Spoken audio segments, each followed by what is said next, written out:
Hello বন্ধুরা, তোমরা সবাই কেমন আছো? আশা করি প্রত্যেকেই খুব ভালো আছো, সুস্থ আছো। দেখো, সেদিন ছিল আমার কাকাতো বোনের বিয়ে। এই কাকা হচ্ছে আমার বাবার নিজের মামার ছেলে, মানে আমার সুজিত কাকা।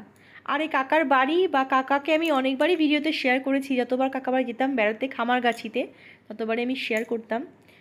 তো যাই হোক, আজকে ছিল আমার শিল্পা বনুর বিয়ে। শিল্পা হচ্ছে আমার কাকার একমাত্র মেয়ে। এই দেখো, তো আমাদের পরিবারের অলমোস্ট সবাই আমরা পৌঁছে গিয়েছিলাম।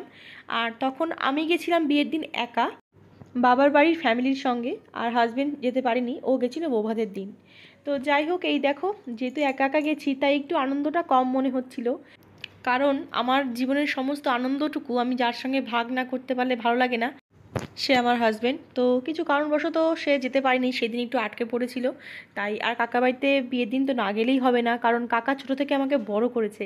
একটা অনেক বড় দায়িত্ব এখন আমাদের নেওয়ার সময়, ঠিক আছে? সুতরাং কোনোভাবেই সেই দায়িত্ব আমি এড়াতে পারবো না। তো যাই হোক, বোনের একটা ফার্নিচারের দায়িত্ব নিয়েছিলাম আমি আর আমার হাজবেন্ড মিলে। তো সেই ফার্নিচার বাবদ কাকাকে বলেছিলাম বোনকে কিনে দিতে, কারণ সোদপুর থেকে তো ফার্নিচার আর কিনে আনা সম্ভব হবে না, তো জিরাট থেকেই বোনকে যেন কিছু কিনে দেয়। তো যাই হোক, আলমারি বা শোকেস কিছু একটা কিনে দিয়েছে হয়তো। আর এই দেখো, এখন আমাদের পরিবারের সবাই মোটামুটি আছে। আমার কাকা বাড়ি থেকেও সবাই গেছে, কারণ ওই যে বললাম আমার নিজের কাকা, আমার বাবার নিজের মামাতো ভাই। সুতরাং আমাদের পরিবারের সবার নিমন্ত্রিত ছিল, আর মানে সবার নিমন্ত্রণ ছিল, আর সবাই আমরা গেছিলাম আর কি। এই দেখো, মণ্ডপটা কত সুন্দর করে সাজিয়েছে। এখানে ফুল টুল দিয়ে খুব সুন্দর সাজিয়েছে। আর এখানে আমার বাবা বসে আছে, আমার পিসি বসে আছে, আর এটা হচ্ছে আমার একটা বৌদি হয়। আর এইখানে দেখো রয়েছে আমার ছোটো কাকা, আর কোলে রয়েছে আমাদের সূর্য বাবা। তো সেদিন না খুব গরম পড়েছিল, তো তাই ও একটু বাচ্চা মানুষ অস্থির অস্থির করছিল। আর এই দেখো আমার মা, কথায় আছে যে দিনটা যায় সেই দিনটাতেই ভালো যায়, মানে সবসময় আমার শাশুড়ি মা এই কথাটাই বলতো, দেখবি যে দিন যায় সেটাই ভালো যায়।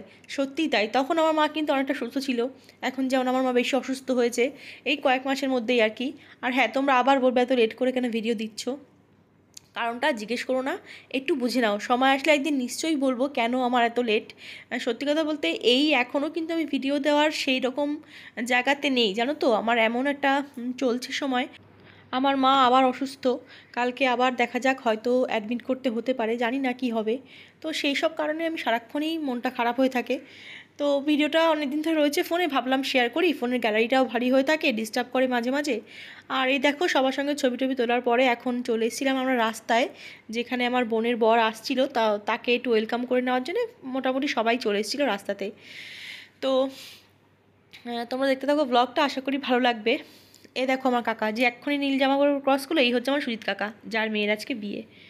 তো কাকা অনেকবার করে বলছিল বাবনকে আসতে, মানে আমার হাজব্যান্ডকে, কিন্তু সে তো সত্যি আসতে পারেনি। এটা প্রচণ্ড প্রয়োজনীয় কাজে সে আটকে পড়েছিল। তো তবুও কাকা ওকে এত ভালোবাসে, বৌভাতের দিন ওকে আসতেই হবে। তো বৌভাতের দিনও যে মানে গিয়েছিল আর কি, অসুবিধা হয়নি, সেদিন ফ্রি ছিল, যেতে পেরেছিল। তোমাদের সেই ভিডিওটা নিশ্চয়ই পরে কোনো দিন শেয়ার করব, কবে শেয়ার করবো জানি না, আমি আগেই বললাম।